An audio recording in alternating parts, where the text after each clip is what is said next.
Hello friends, welcome back to my channel. Friends, इस video में हम आपको बताने वाले हैं आपके विस्टास के third chapter journey to the end of the earth के लॉन्ग क्वेश्चंस में सबसे इम्पॉर्टेंट दो लॉन्ग क्वेश्चन के आंसर आपको बताने वाले हैं जो आपके एग्ज़ाम में आने के सबसे ज़्यादा चांसेस हैं।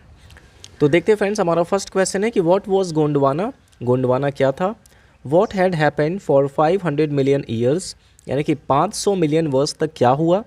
How is Antarctica helpful to find the history of the earth, यानी कि अंटार्कटिका इस धरती के इतिहास को का पता लगाने के लिए कैसे इम्पोर्टेंट है, कैसे उपयोगी है। और ये क्वेश्चन आपसे इस तरह से भी पूछा जा सकता है कि how is Antarctica helpful to find the earth's past, present and future. इस तरह से भी इस क्वेश्चन को पूछा जा सकता है।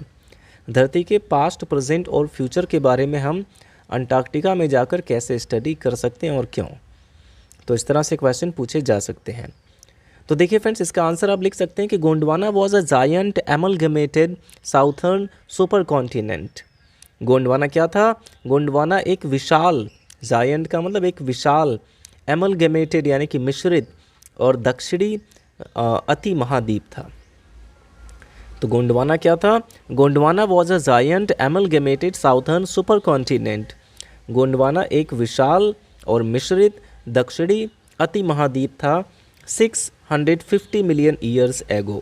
और वो कब था? 650 मिलियन वर्ष पहले। और देखिए फ्रेंड्स, ये क्वेश्चन जो है शॉर्ट क्वेश्चन में पूछा गया था कि व्हाट वाज गोंडवाना। तो इसका मतलब है कि अगर आप जो शॉर्ट क्वेश्चंस हैं उसके आंसर्स अच्छे से प्रिपेयर कर लेते हैं तो दो तीन आंसर मिला के, शॉर्ट के दो तीन आंसर मिला के आप एक लॉन्ग आंसर बहुत ही आसानी से लिख सकते हैं। तो देखिए, यहाँ तक तो आपको बताया गया था कि Gondwana was a giant amalgamated southern supercontinent. Gondwana एक विशाल मिश्रित दक्षिणी अति महाद्वीप था। और कब था? 650 मिलियन ईयर्स एगो, 650 मिलियन वर्ष पहले। अब देखिए, इसमें जो पूछा गया कि what had happened for 500 million years, यानी कि 500 मिलियन वर्ष तक क्या हुआ। तो आप लिख सकते हैं कि for 500 million years Gondwana thrived, यानी कि 500 मिलियन वर्ष तक गोंडवाना फला फूला था।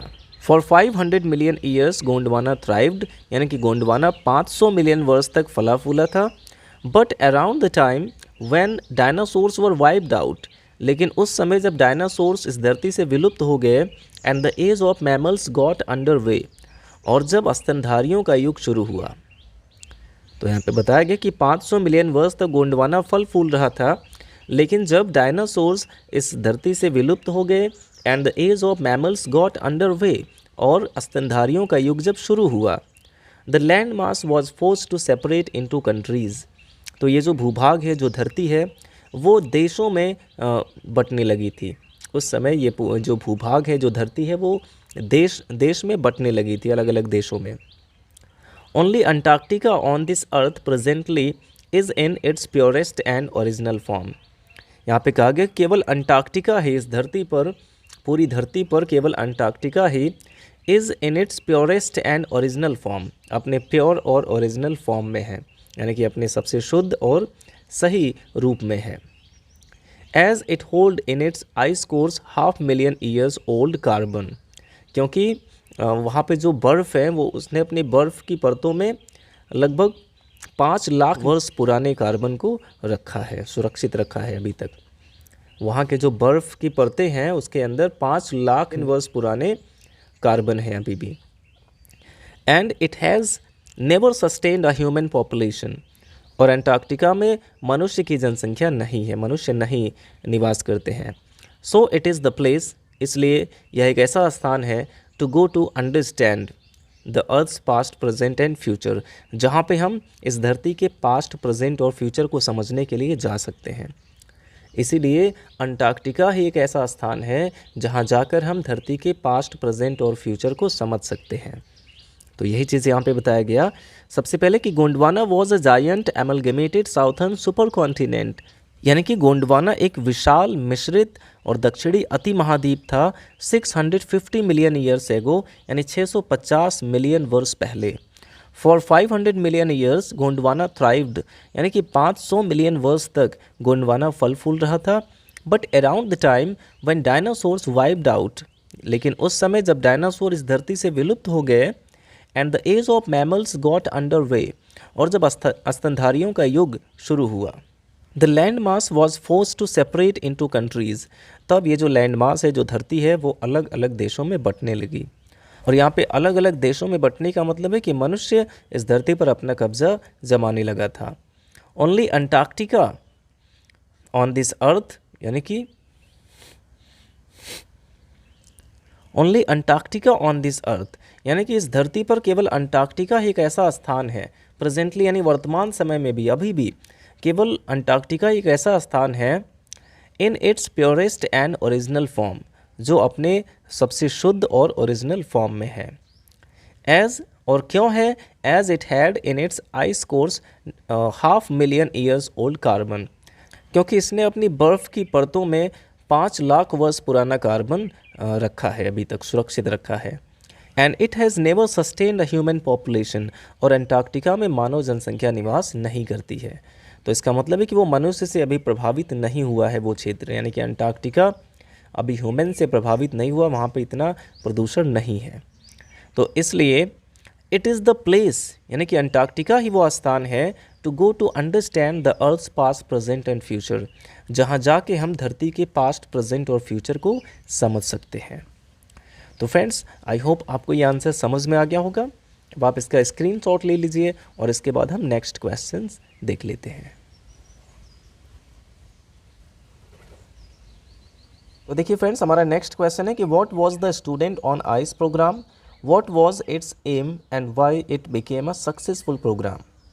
यहाँ पे पूछा गया कि स्टूडेंट ऑन आइस प्रोग्राम क्या था, व्हाट वाज इट्स एम यानी कि इसका लक्ष्य क्या था, and why it became a successful program, और यह एक सफल प्रोग्राम, सफल कार्यक्रम कैसे रहा।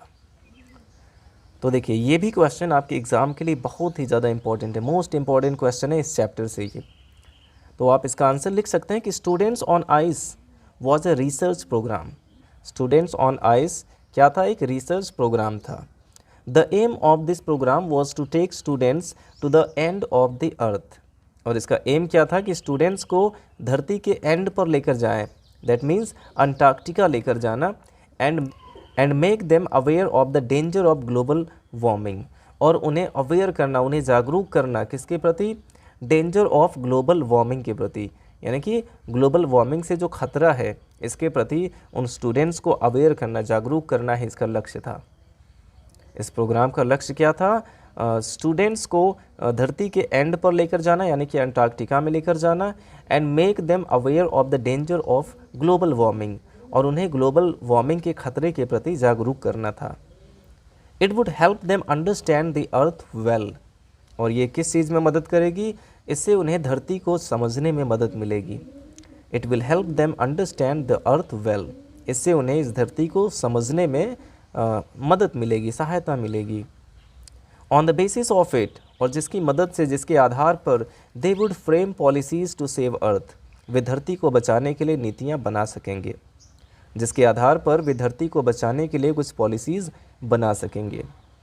The students on this program visibly saw glaciers retreating, और इस प्रोग्राम में स्टूडेंट्स ने अपनी आँखों से देखा ग्लेशियर्स को पिघलते हुए, एंड आइस शेल्फ्स फॉलिंग, और बर्फ़ की परतों को गिरते हुए स्टूडेंट्स ने अपनी आँखों से देखा था।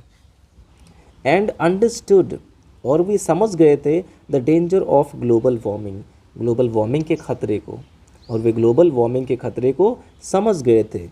सो द प्रोग्राम वॉज सक्सेसफुल, और इसलिए वह प्रोग्राम सफल था। या फिर आप कह सकते हैं कि so the program became successful, इस प्रकार वह प्रोग्राम सफल हुआ। तो फ्रेंड्स, ये दो सबसे इम्पोर्टेंट क्वेश्चन थे इस चैप्टर के, जिसे आप बहुत ही अच्छे से प्रिपेयर कर लीजिएगा। अब आप इसका स्क्रीनशॉट ले लीजिए। वीडियो अच्छा लगा हो तो लाइक करिएगा, और अगर आपने हमारे चैनल को सब्सक्राइब नहीं किया तो सब्सक्राइब कर लीजिए, क्योंकि ऐसे ही यूज़फुल वीडियोज़ हम आपके लिए लाते रहते हैं।